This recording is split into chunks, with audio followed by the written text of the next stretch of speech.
am in Bali in one of the rice fields right now. Look at the intense level of building that went into these terraces. The huge amount of work.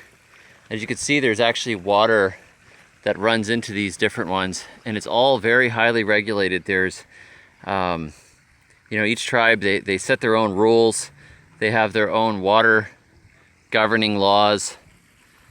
This is very, very hard work, and the water is all managed based on ancient generational systems.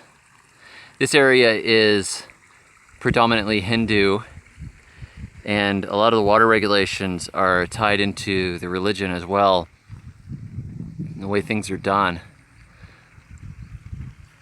Just absolutely gorgeous.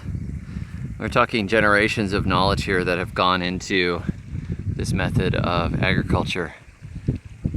That is a lot of rice. I'm